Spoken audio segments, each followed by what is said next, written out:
It has been a while since my last video, so I figured it was about time to kind of update everybody on what's been going on.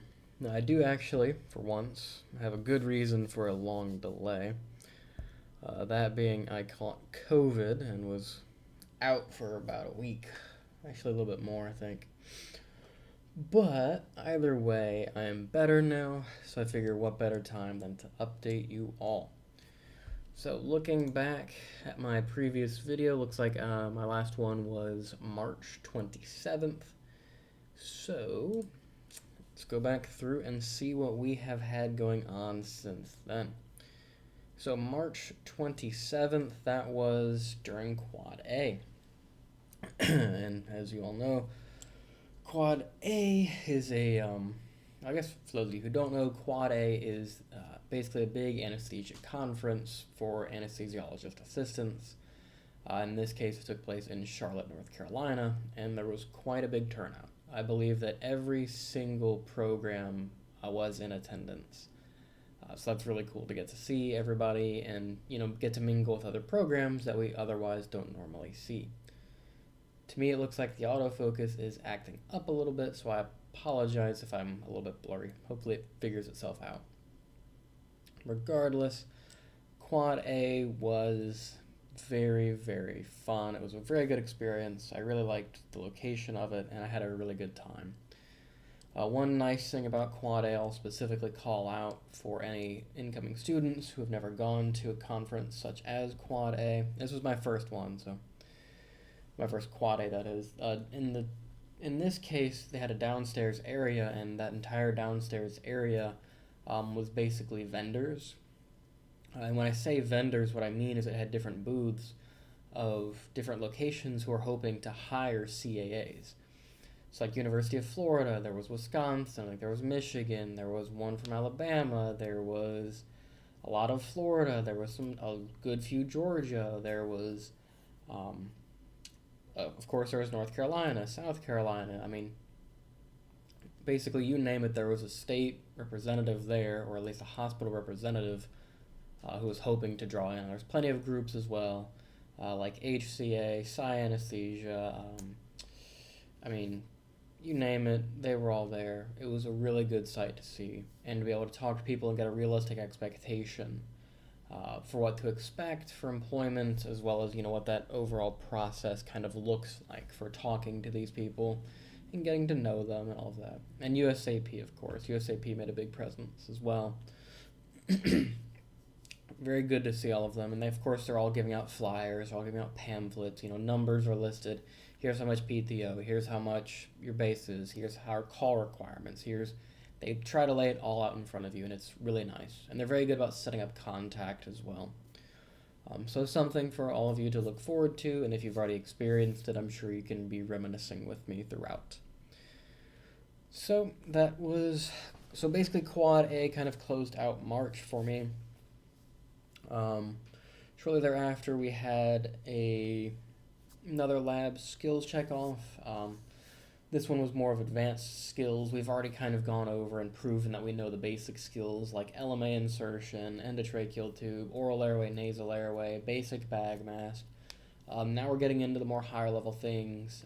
I'm not going to say what this specific skill checkoff was, but I will give a list of skills that it is expected that we know by this point.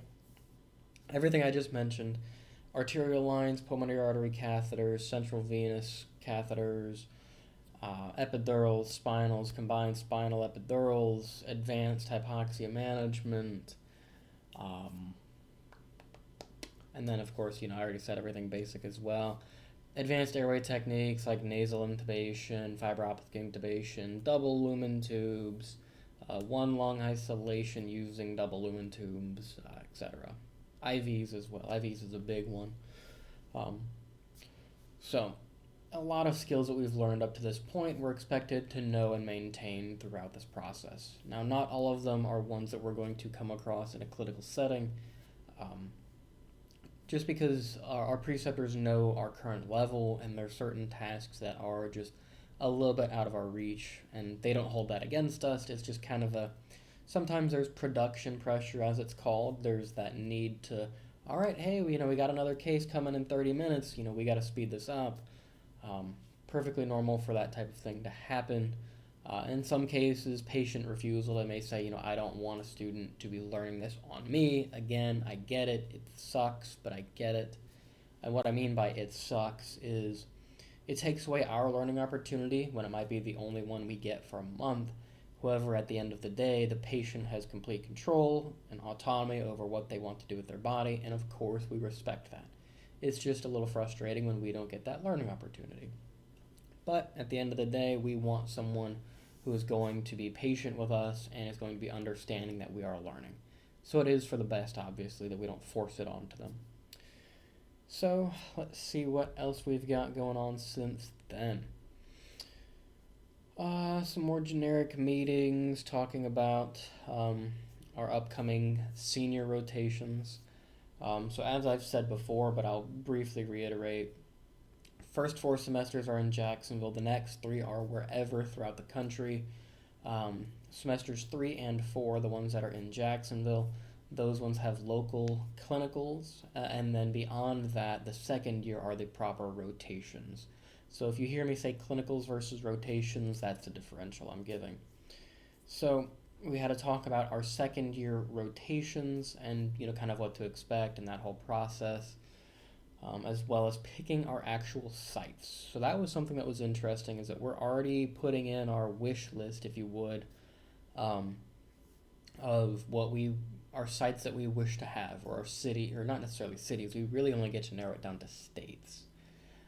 So for instance, if you really want Georgia, you'd put Georgia top of your list. If you really want New Mexico, you'd put New Mexico top of your list. Virginia, you name it, you put at the top of your list. It's not a guarantee you're going to get them. NSU NSU specifically has so many campuses that they have to work around, and all of those campuses are dipping into the same pot of clinical rotations. So as you can imagine, it's quite the fine balancing act that the clinical team has to put on. So with that in mind, you get to put in requests. They're not mandatory. So if I put West Virginia, it is not guaranteed I will get West Virginia. So either way, it was pretty cool that we got to do that. We also transitioned from our first clinical site to our second clinical site, which was pretty nice. It's good to, in my opinion, it's good to be able to get that different perspective. If I stayed at my first clinical site for this entire duration, I'm only going to know how that one system works. And at my new clinical site, there are different anesthesia machines. They use different drugs. They use some drugs differently. It's totally different atmosphere. It's a lot of changes. I apologize for all the coughing.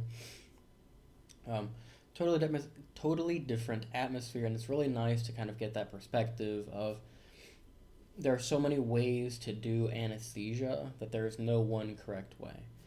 Just because location A does it that way doesn't mean it's right. Location B does it their own way, and that's perfectly acceptable as well.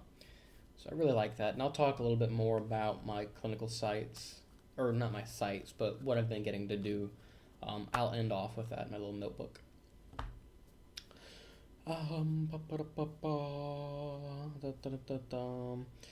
Honestly, at this point in the semester, we are kind of tapering off in the sense that our classes are starting to slow down a little bit. It's getting towards finals. We're able to kind of go to a slower pace. Some classes are actually already over, and we're just kind of in that transitionary period.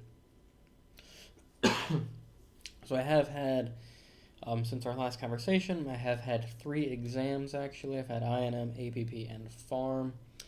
And the APP, we actually went ahead and took our final, which was pretty cool to go ahead and get that one out of the way. To briefly talk about the exams, just as a whole, I feel like I did really well on them. As I believe I've talked about in other videos as well, pharmacology is my biggest struggle course purely because I am not good with memorization, but I'm very good with application. So I had to study the most for PharM, ended up finishing above the class average, which was very nice. I'm trying to think of how to word it. Um, if one of my classmates studied as hard as I did, they would have done much better, and I recognize that. So to make up for that disparity, I have to study harder than they do, particularly for farm. Other classes I can get by, but for farm, let's just say the average student studies 8 hours for the exam. I have to study 16. I just have to, and that gets me just above average typically. Um, Either way, I'm happy with my performance on that. APP final as well. I feel like I did really well on it. Um, and I'm very happy with it. I feel like this course is the most, I hate to say like hands on for a lecture course, but in a sense it is because it's very one to one. Pharmacology, we're learning about drugs that I've never seen and have never given yet, so it's kind of hard to relate to it. But for APP, we are learning about things I have seen, I have done, and it's nice to kind of cement those topics. INM, similar picture. Um, this one did have a tougher concept on it. We did have TEEs and TTEs on them. Transesophageal echoes and then transthoracic echoes. And that's basically taking an ultrasound probe, putting it on the chest for TTEs, and looking at how the heart is beating.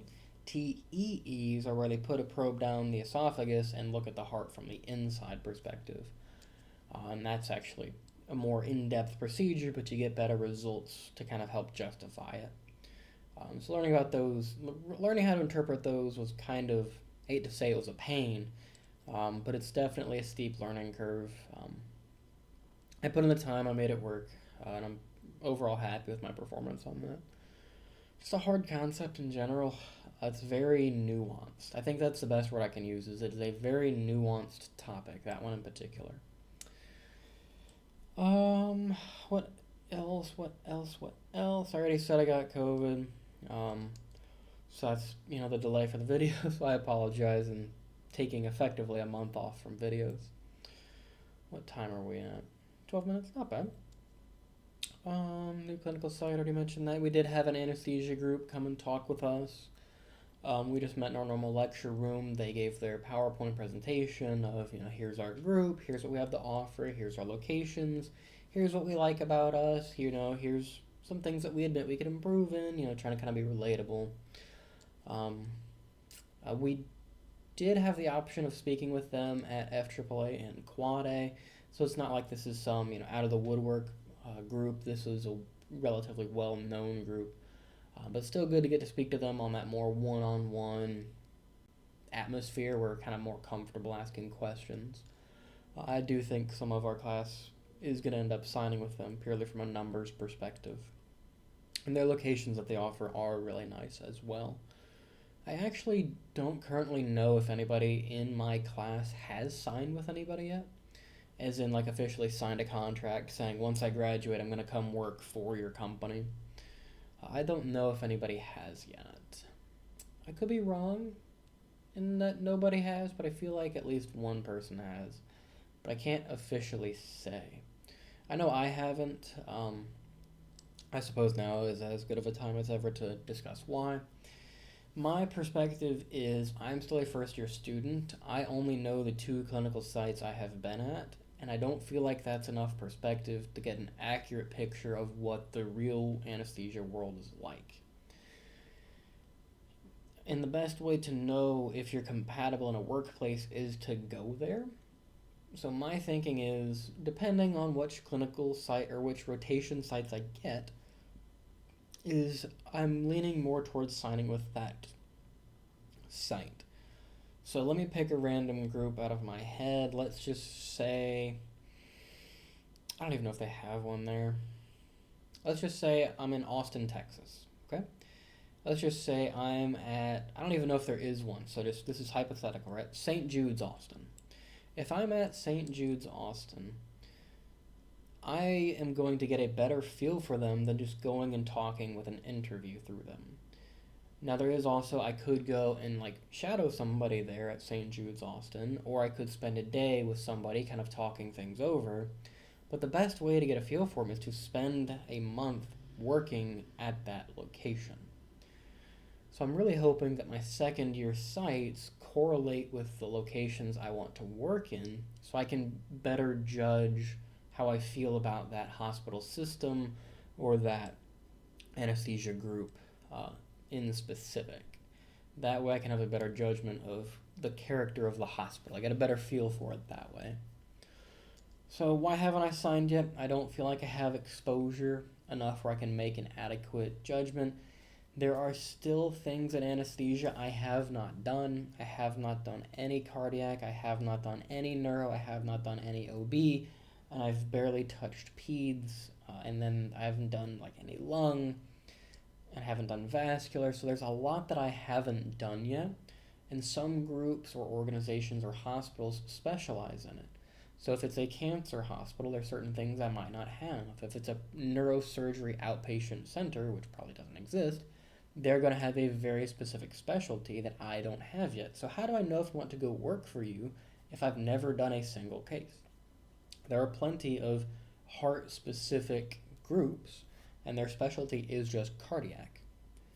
On paper, it sounds great. Oh yeah, they've got good benefits, they've got good PTO, they've got good base salary. They don't require call, or hey, they do require call, and they pay extra because of that. As you can see, this is all well and good, but I've never done a heart. So I can't judge my perspective on this offer until I've done that case. Or if it's somewhere where they do a lot of OB, or somewhere where it specializes in peds. I just don't have enough requisite information to have formed an opinion on that. It's a long way of saying I just don't know enough yet.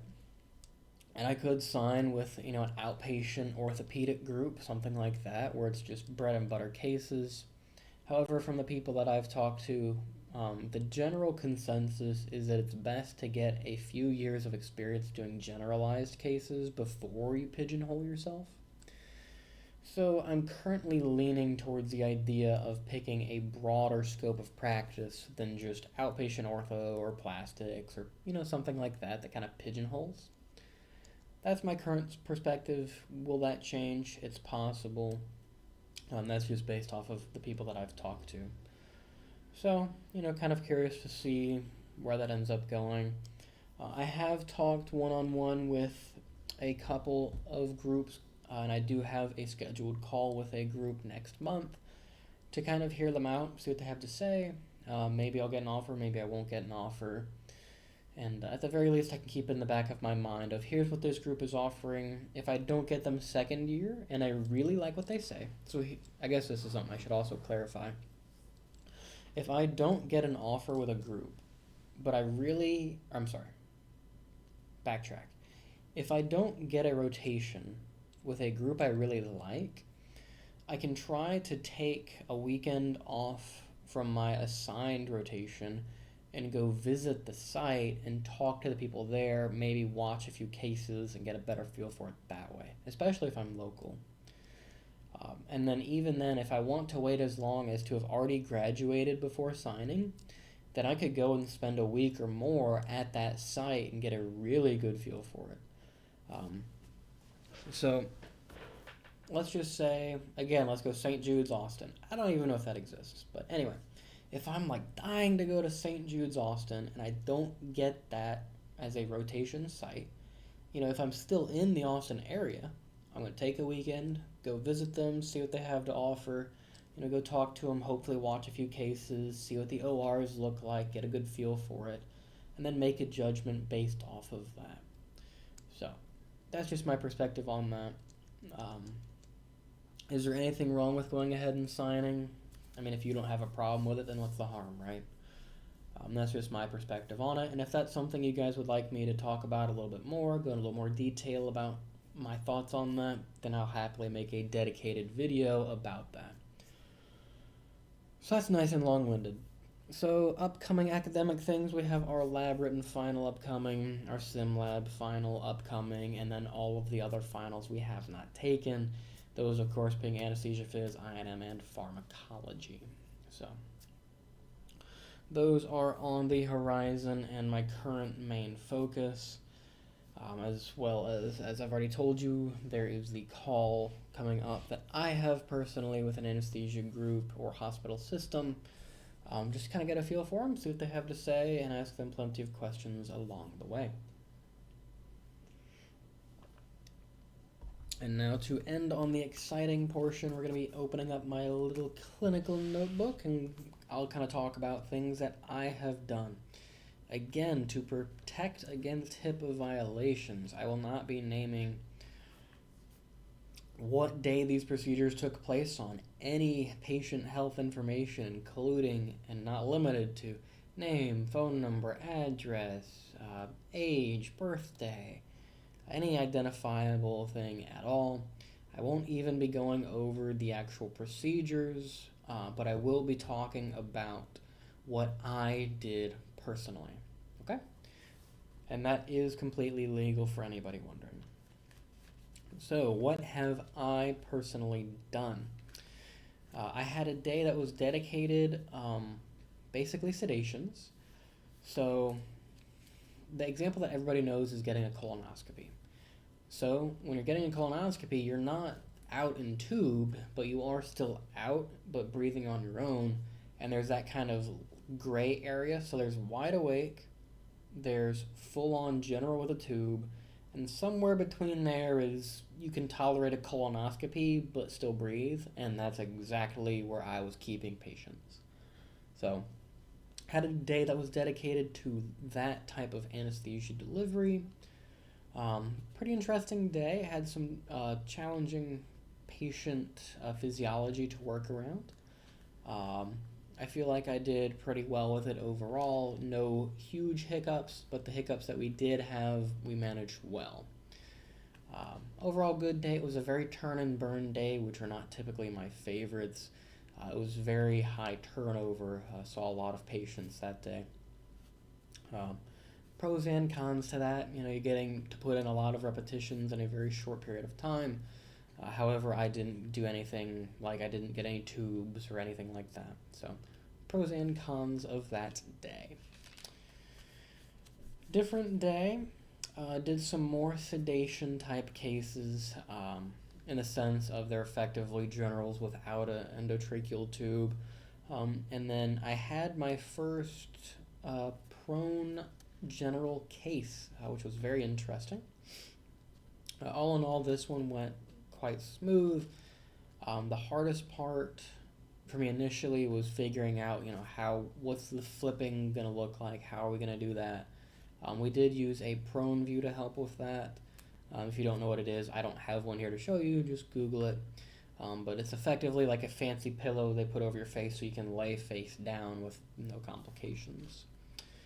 So the prone view and the prone general, that was pretty interesting. That was the first day I've ever used succinylcholine.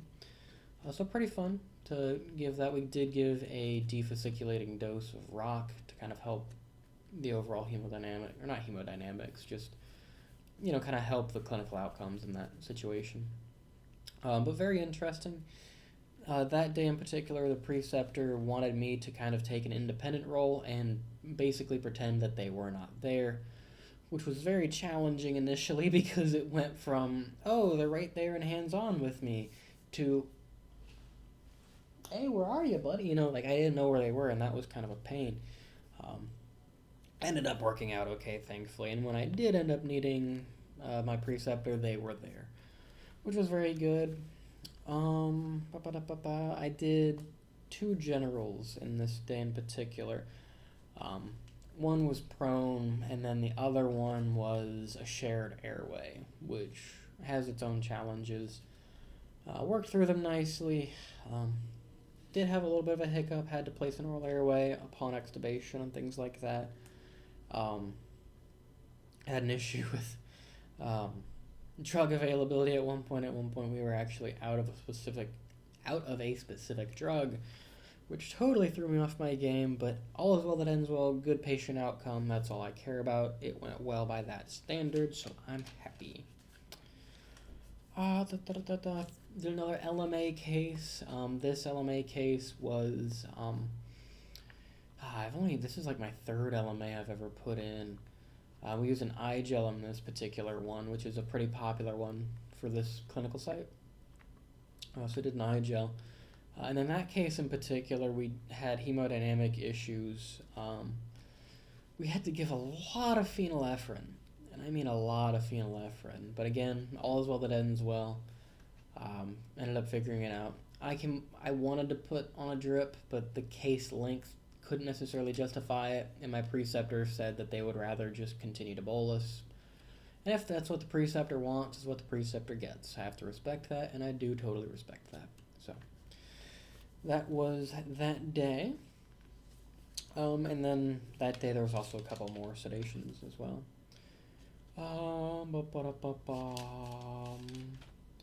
Again, a couple more sedation cases, a little handful of them. Relatively straightforward things. This day I did have a general as well.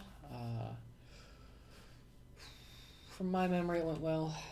And then there was quad A, and then we're caught back up on that. So, what else have I missed? What do I have upcoming? This is actually relevant. Let me see when that was.